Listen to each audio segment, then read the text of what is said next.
Good morning बेटा। हमने last concept translation पढ़ा। इसके बाद आपकी बुक में आगे है central dogma flow of information.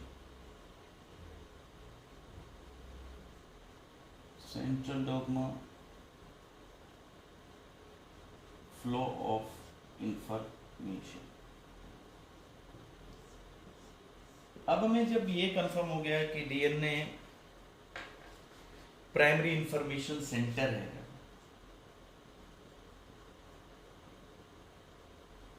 क्योंकि मेन इंफॉर्मेशन किसके पास है? ऑब्वियसली डीएनए के पास है। दिस डीएनए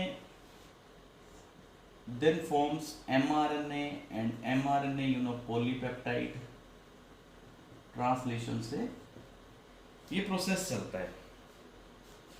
डीएनए में एक स्ट्रैंड है, उसको हम कहते हैं सेंस स्ट्रैंड, दूसरा होता है कोडिंग। डीएनए के अंदर जैसे ये सेंस स्ट्रैंड है जिसकी कॉपी हुई है, जैसे ये, तो इसके तीन जो स्ट्रैंड हैं वो एमआरएनए के तीन स्ट्रैंड। एमआरएनए के तीन स्ट्रैंड के अकॉर्डिंग क्या आता है? टीआरएनए, हमने पढ़ा है। तो इसका मतलब ये जो तीन स्ट्रैंड है, तीन न्यूक्लियोटाइड बेसिस है, सॉरी, तो ये न्यूक्लियोटाइड बेसिस जेनेटिक कोड है। दिस इज जेनेटिक कोड जो थ्री न्यूक्लियोटाइड बेसिस हैं डीएनए में, ये हम सब देख चुके। तो the unit of genetic information is called codon. ये जो इंफॉर्मेशन है, यूनिट ऑफ इंफॉर्मेशन, क्योंकि तीन तीन के कोडोन है ना बेटा, पेयर्स में तीन तीन के अकॉर्डिंग तीन न्यूक्लियोटाइड बेसिस जो होते हैं वो एमआरएनए के ऊपर, फिर एमआरएनए से टीआरएनए एंटीकोडोन आता है। तो इंफॉर्मेशन किस फॉर्म में हुई? कोडोन। थ्री न्यूक्लियोटाइड बेसिस की फॉर्म में इंफॉर्मेशन पास होती है। ये इंफॉर्मेशन न्यूक्लियस से एमआरएनए को, एमआरएनए से आगे पॉलीपेप्टाइड को। तो ये जो फ्लो ऑफ इंफॉर्मेशन है, DNA to mRNA, mRNA to polypeptide, this is called as central dogma. ये जो फ्लो ऑफ इंफॉर्मेशन है इसको हम कहते हैं सेंट्रल डोगमा। और क्रिक के अकॉर्डिंग ये कैसी है? यूनिडायरेक्शनल है। तो पहले हम ये मानते थे कि इस डायरेक्शन में इंफॉर्मेशन फ्लो करेगी, ऐसे नहीं आ सकती, मतलब आरएनए टू डीएनए पॉसिबल नहीं है। ये क्रिक ने जब ये मॉडल दिया था तो उस टाइम से ये हाइपोथेसिस है कि सेंट्रल डोगमा जो रहेगा वो इंफॉर्मेशन यूनिडायरेक्शनल रहेगी। डीएनए सेल्फ रेप्लिकेट कर सकता है, डीएनए आगे इंफॉर्मेशन पास कर सकता है। लेकिन इसके बाद 1970 में, ये कब की बात है बेटा? 1958 में हमने इस फ्लो में, इस डायरेक्शन में इस इंफॉर्मेशन का फ्लो फाइनल था कि ये यूनिडायरेक्शनल जो इंफॉर्मेशन का फ्लो रहता है। बट 1970 में सेंट्रल डोगमा रिवर्स। अब इसके बाद जो कंसेप्ट है, दूसरा कंसेप्ट ये आया कि सेंट्रल डोगमा रिवर्स भी तो पॉसिबल है। कहां? सब में नहीं। जिनके पास RNA as a genetic material हो उनके पास इंफॉर्मेशन तो बैक भी चल सकती है। कैसे? देखो, 1970 में HM Temin and D Baltimore,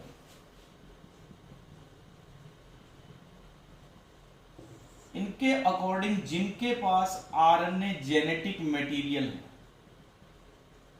जिनके पास डीएनए जेनेटिक मटेरियल नहीं है, जैसे हमने पढ़ा था टीएमवी के पास, रियो वायरस के पास, जिनके पास RNA as a genetic material है उनके पास ये प्रोसेस चलता है। आरएनए टू पहले कॉपी बनती है डीएनए की, डीएनए से फिर एमआरएनए और एमआरएनए से फिर पॉलीपेप्टाइड। देखो ये रिवर्स हो गया ना, देखो आरएनए टू डीएनए। पहले हम लोग क्या कह रहे थे कि डीएनए टू आरएनए चलता है और ये यूनिडायरेक्शनल है। बट जिनके पास डीएनए है ही नहीं तो उनके पास इंफॉर्मेशन कैसे फ्लो करती है? तो इनके अकॉर्डिंग जिनके पास जेनेटिक मटेरियल डीएनए नहीं है, आरएनए है, उनके पास एक एंजाइम है रिवर्स ट्रांसक्रिप्टेज, ये एंजाइम आरएनए से डीएनए सिंथेसाइज करता है और फिर ये इंफॉर्मेशन आगे एमआरएनए को पास करती है। तो ये बेटा सेंट्रल डोग्मा रिवर्स। इसके बाद आगे relationship between genes and enzymes, बहुत इंपॉर्टेंट कंसेप्ट है।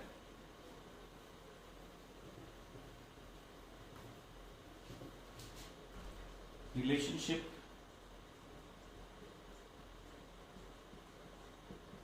Between jeans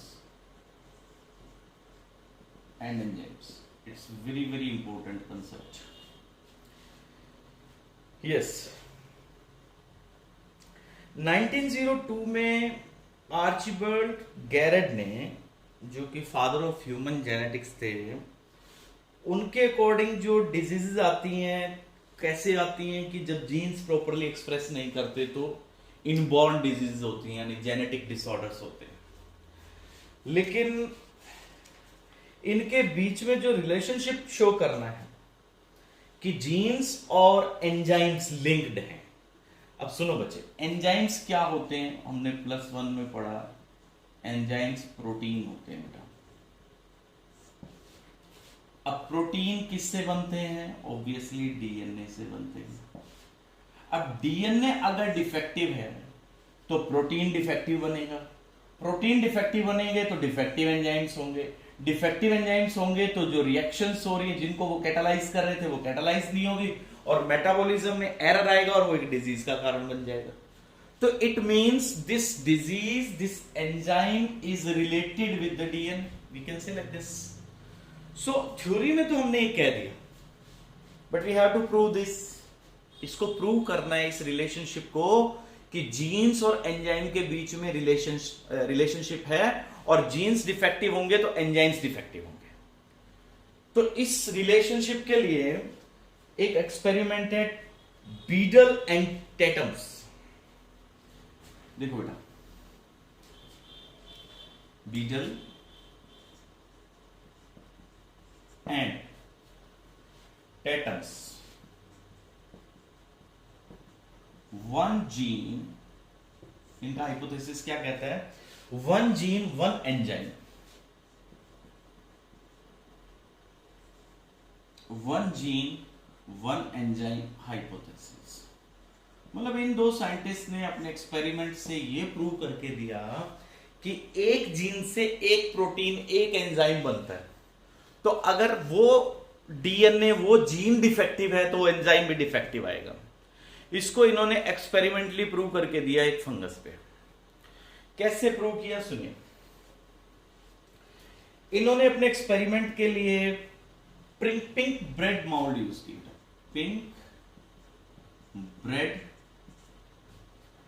mould, Neurospora crassa, Neurospora crassa. ये जो फंगस है न्यूरोस्पोरा, ये अगर हेल्दी है, इसके सारे जीन्स नॉर्मल है, इसकी कंडीशंस में हमने कुछ भी अल्टर नहीं किया हो, तो अगर आप इसको ग्रो करवाते हो, जैसे मान लो मैं इस पे ग्रो करवा रहा हूं यहां पे, तो इसको सिंपल फूड दोगे, ग्रो कर जाएगी। तो जब ये नॉर्मल स्टेट में है तो ये सिंपल मिनिमल मीडिया,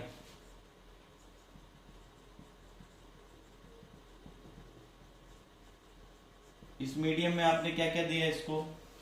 इस मीडियम में हमने इसको सॉल्ट, शुगर, जो बेसिक रिक्वायरमेंट है, मींस जो फूड है इसका, तो ये फूड जब हमने इसको दिया तो इससे ये फंगस इसके ऊपर ग्रो कर सकती है, नॉर्मली ग्रो कर सकती है, नो प्रॉब्लम।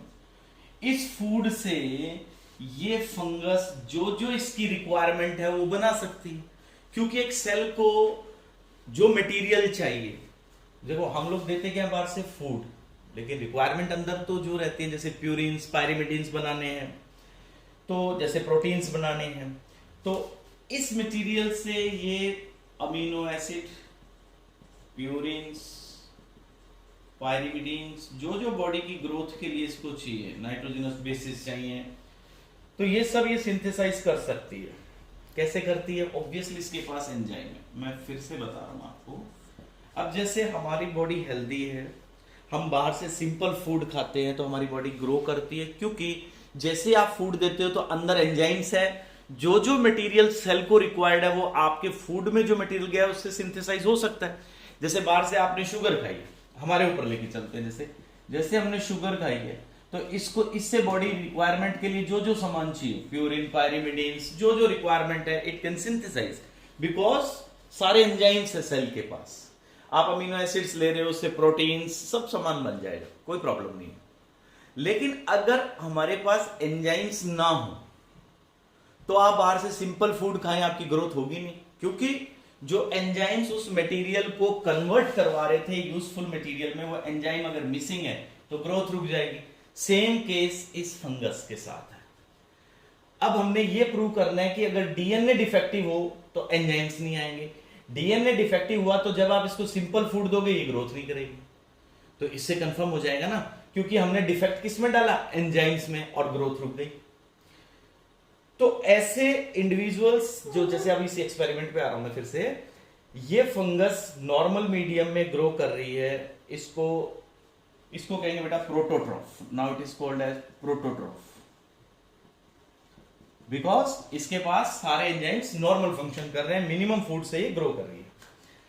अभी जब हम इसको अल्टर करेंगे, इन दो साइंटिस्ट ने इसके ऊपर एक्सरेज डाली, आगे अभी पढ़ेंगे हम, उससे उसके डीएनए में डिफेक्ट आएगा, डीएनए में डिफेक्ट आने के कारण वो ग्रो नहीं कर पाएगी, तब हम उसको कहेंगे बेटा ऑक्सोट्रॉफ्स। ऑक्सोट्रॉफ्स। अब आते हैं एक्सपेरिमेंट पे।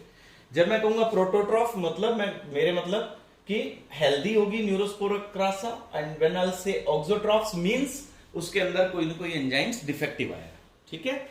तो इन्होंने वो एक्सपेरिमेंट कैसे कंडक्ट किया, सुनिए।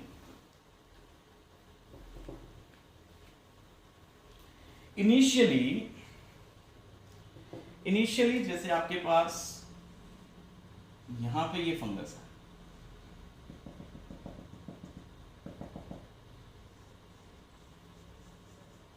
ये कैसी है? प्रोटोट्रॉफ। किसमें ग्रो कर रही है ये? Simple food. सिंपल फूड दिया आपने इसको और ये नॉर्मली ग्रो कर रही है। आपने इसके ऊपर एक्सरेज डाल दी। एक्सरेज हमें पता है डीएनए को म्यूटेट करती हैं, डीएनए को डिफेक्टिव करती है, म्यूटेशन कॉज करती है एक्सरेज, म्यूटेंट्स है ना। तो म्यूटेशन आ गई। अब जब आप एक्सरे डालने के बाद इसी फंगस को मिनिमम फूड दे रहे हो तो इट डजंट ग्रो। अब ये ग्रो नहीं कर रही, तो इसका मतलब क्या हुआ? डीएनए डिफेक्टिव किया लेकिन ग्रोथ बंद होगी उस मिनिमम फूड में। अब इस मिनिमम फूड की जगह अब अगर आप इसको एक फूड ऑर्निथीन दे देते हो, क्योंकि मिनिमम फूड से फंगस क्या बनाती है? ऑर्निथीन। तो अब जैसे हमने इसको ऑर्निथीन दिया, इसकी ग्रोथ स्टार्ट होगी, नॉर्मल ग्रोथ होगी। तो इट मींस जो एक्सरे आपने इस पे डाली थी उससे वो एंजाइम डिफेक्टिव हो गया जो सिंपल फूड से ऑर्निथीन बना रहा था। समझ गए? सिंपल फूड से ऑर्निथीन बनाने वाला एंजाइम इस एक्सरे से डिफेक्टिव हो गया। अब ये फिर से एक बार ग्रो करने लगी, हमने फिर से इस पे एक बार एक्सरे डाल दी, अब फिर ये दूसरी बार। अब अगर आप इसको मिनिमल फूड जो पहले दे रहे थे उसमें तो मतलब ही नहीं कि ये ग्रो करें, प्लस ऑर्निथीन दिया तो भी ग्रो नहीं कर रही, मतलब अब इसके बाद का एंजाइम भी डिफेक्टिव आ गया। अब आप इसमें डालिए सिट्रुलिन। हमने सिट्रुलिन अब डाला तो ये ग्रो करना स्टार्ट कर दी, इट ग्रोस। अब फिर से हमने एक्सरे डाली, अब ये सिट्रुलिन के साथ भी ग्रो नहीं कर रही, मिनिमल फूड में नहीं ग्रो कर रही, ऑर्निथीन में ग्रो नहीं कर रही, अब तो सिट्रुलिन में भी ग्रो नहीं कर रही। तो अब हमने क्या किया जी, इसके अंदर आर्जिनिन डाल दिया। आर्जिनिन डालते फिर से क्या हुआ? नॉर्मल ग्रोथ होगी। तो ये बीडल और टेटम का एक्सपेरिमेंट, ये कंफर्म करता है कि जब आपने फर्स्ट टाइम एक्सरे डाली तो वो एंजाइम डिफेक्टिव हो गया जो ऑर्निथिन सिंथेसाइज कर रहा था। सेकेंड टाइम जब आपने डाली तो वो एंजाइम डिफेक्टिव हो गया जो सिट्रुलिन बना रहा था। थर्ड टाइम आपने जब एक्सरेज डाली तो वो डीएनए डिफेक्टिव हो गया जो आर्जिनिन बना रहा था। तो this experiment has proved that there is relationship between gene and an enzyme. Relationship between gene and enzyme, तो ये कंफर्म कर दिया इस एक्सपेरिमेंट ने। In 1958 for the same hypothesis Nobel award दिया गया किसको? बीडल और टेटम को। किसमें? मेडिसिन में। क्योंकि ये रिसर्च ने मेडिसिन के अंदर एक बहुत इंपॉर्टेंट हाइपोथेसिस दिया बेटा। अब हमें कंफर्म हुआ कि इनबॉर्न डिजीजेस जो होती हैं, जो बच्चे को बाय बर्थ डिजीज आई हैं, वो मेटाबॉलिक डिसऑर्डर्स हैं। और वो मेटाबॉलिक डिसऑर्डर्स क्यों हैं? क्योंकि एंजाइम्स नहीं है। एंजाइम्स क्यों नहीं है? क्योंकि डीएनए डिफेक्टिव है। और डीएनए डिफेक्टिव क्यों हुआ? क्योंकि म्यूटेशंस हुई हैं या पेरेंट से रिसेसिव स्टेट में जीन आया।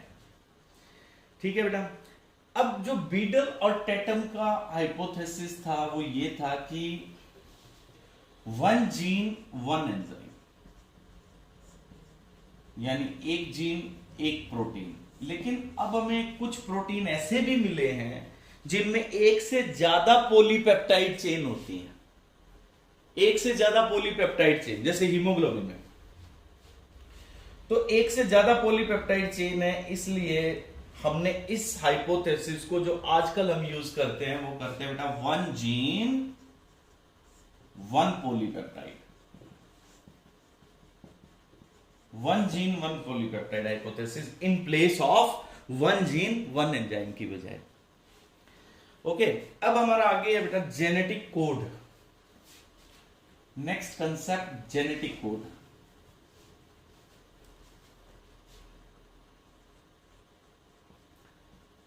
जेनेटिक कोड क्या होता है? अब जेनेटिक कोड होती है बेटा information exist as the particular sequences of bases in DNA strand. अब डीएनए कोई खुद थोड़ी आकर के प्रोटीन बनवाता है। देखो बेटा ये जैसे डीएनए में इंपॉर्टेंट बात क्या है? इसके बेस पेयर्स। जैसे पहले A T G C C A G T T T A, यही तो है। क्योंकि इन तीन बेस पेयर की इंफॉर्मेशन आरएनए इन तीन के अकॉर्डिंग टीआरएनए बुलवाएगा और उसके अकॉर्डिंग ही तो प्रोटीन बनेगा। तो it means information exist in the form of 3 nucleotide basis. इनके अकॉर्डिंग इंफॉर्मेशन है इन तीनों के। तो जेनेटिक कोड क्या होता है? Information exist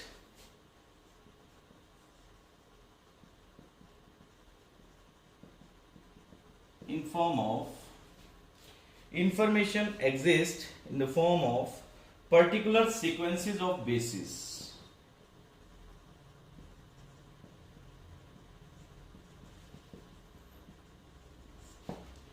Particular sequences of bases in the DNA strand. DNA strand के अंदर जो सीक्वेंस है बेसिस का, इसको हम कहते हैं जेनेटिक कोड। हाँ जी, किस ऑर्डर में जेनेटिक कोड है, किस ऑर्डर में सीक्वेंस में ये नाइट्रोजनस बेसिस रखे हुए हैं, उसी के अकॉर्डिंग। अब जैसे हमें किसी डीएनए में बता दें कि ये बेस पेयर्स जुड़े हुए हैं तो हम तुरंत बता देंगे ना। अब जैसे यही है, इसमें हमें देखते ही पता लग जाएगा जी ऐसा एमआरएनए बनेगा। जैसे इससे एमआरएनए कैसा आएगा? ए के सामने क्या आएगा? यू ए सी जी जी, तो आप बता सकते हैं। फिर इन तीन के अकॉर्डिंग आप बता सकते हो जी इसके लिए वो अमीनो एसिड आएगा, इन 3 के लिए अलग आएगा, अगले 3 के लिए। ऐसे आप बता सकते हो कि उस प्रोटीन में कौन कौन से अमीनो एसिड जुड़े होंगे। Means it's quite easy to predict from the DNA. आप डीएनए से इजीली बता सकते हो कि कैसा एमआरएनए बनेगा, कैसे प्रोटीन सिंथेसिस होंगे। तो जेनेटिक कोड का नेचर। अब यहां एक क्वेश्चन आता है बेटा, नेचर ऑफ जेनेटिक कोड। मैं आपको लास्ट लेक्चर से ये बताया जा रहा हूं कि 3 कोड रिक्वायर्ड है। तो 2 क्यों नहीं और 4 क्यों नहीं और 1 क्यों नहीं? 3 ही क्यों? 3 बेसिस ही क्यों काउंट किया हमने? सिंगल क्यों नहीं लिया? सुनिए, अब जैसे अगर हम इस कोडोन हम भूल जाते हैं कि ये 3-3 के हिसाब से चल रहा है। देखो, आपको एक तो बात याद रखनी पड़ेगी कि सेल में हमारे पास कितने अमीनो एसिड होते हैं? 20 अमीनो एसिड्स होते हैं। ध्यान देना है, बहुत जरूरी है। अब जैसे हमारी सेल में 20 अमीनो एसिड्स हैं, 20 अमीनो एसिड्स को ऑब्वियसली 20 टाइप्स के हमारे पास टीआरएनए है। ये देखो ऐसे, जैसे इस पे अमीनो एसिड 1, इस पे अमीनो एसिड 2, इस पे अमीनो एसिड 3, ऐसे करके 20 तक अलग अलग टीआरएनए होंगे। ठीक है जी। अब मैं मान लेता हूं कि एमआरएनए पे जो कोड हैं उनमें 1 बाय 1 टीआरएनए को बुलाने के लिए हम एक एक कोड मान के चलते हैं। ध्यान दीजिएगा बच्चों प्लीज। अगर टीआरएनए के नीचे एक ही एंटीकोडन होता है, जैसे ए के सामने कौन आएगा? यू, इस यू के सामने कौन आएगा? ए, इसके सामने कौन आएगा? जी, और इसके सामने कौन आएगा? सी। तो अगर एक एक कोड एक एक टीआरएनए को बुलाता होता तो आपके पास जो अमीनो एसिड होते वो 4 ही तो आ पाते, क्योंकि इन 4 के बाद फिर से सेम आता। जैसे देखो, ये बुलाता अमीनो एसिड 1 को, ये बुलाता अमीनो एसिड 2 को, ये 3 को, ये 4 को। आगे जैसे फिर जी है तो फिर चौथा ही आता, आगे जैसे सी है फिर थर्ड आता, जैसे आगे यू है तो फिर से सेकंड आता। मतलब 4 ही तरह के अमीनो एसिड जुड़ पाते हैं, फिर 20 का क्या फायदा? Why they are 20? तो it means we are wrong. एक नाइट्रोजनस बेस एक टीआरएनए से नहीं जुड़ता। अब फिर हमने कहा इसको 2-2 मान लेते हैं। जैसे कोडोन को हमने 2-2 मान लिया, जैसे ये, जैसे A U C, A G C, A U U A, जैसे 2-2 के अकॉर्डिंग है कि इसके नीचे 2-2 बेस पेयर होंगे, उसके अकॉर्डिंग टीआरएनए आएगा। अगर आप यहां पे 2 मानते हो तो 16 अमीनो एसिड आ सकते हैं टोटल, 17, 18, 19, 20। वो फिर कैसे आएंगे? तो फिर कंफर्म्ड, इसको फिर हमने क्या किया कि ये 3-3 के बेस पेयर्स में ही कोडोन आता है। देखो ऐसे 3-3 के, तो इसलिए इसका ट्रिपलेट कोड कंफर्म हो गया कि 3 नाइट्रोजनस बेसेस मिलकर के एक कोडोन फॉर्म करते हैं। जब हम इसको 3 काउंट करते हैं, नाउ 64 डिफरेंट अमीनो एसिड्स को जोड़ा जा सकता है। तो 16 से अबव है ना 64, तो इसको हमने फिर बाद में एक्सपेरिमेंटली भी प्रूव कर लिया। ये तो लॉजिक तो अभी आपको समझ आ गया होगा कि हमने ट्रिपलेट कोडोन को ही क्यों लिया, 2 क्यों नहीं लिया, 1 क्यों नहीं लिया। तो ट्रिपलेट हमने इसलिए लिया ताकि all the amino acids can combined on the mRNA, कि वो लॉजिक तो बने। बायोलॉजी में ये आके जुड़ते हैं अमीनो एसिड्स टीआरएनए के ऊपर, तो अगर आप 3 से कम लेते हो तो आपकी थ्योरी गलत है, जुड़ेंगे कैसे? ठीक है बेटा। तो यहां तक आपने अंडरलाइन करना चैप्टर में, जेनेटिक कोड तक मैंने करा दिया। अब इसके बाद हमारा आगे टॉपिक आएगा ओपेरॉन, लैक ओपेरॉन सिस्टम, और फिर बेटा इसमें डीएनए फिंगरप्रिंटिंग और ह्यूमन जीनोम प्रोजेक्ट। बस ये 3 टॉपिक रहते हैं आपके। ठीक है बेटा, thank you, have a nice day.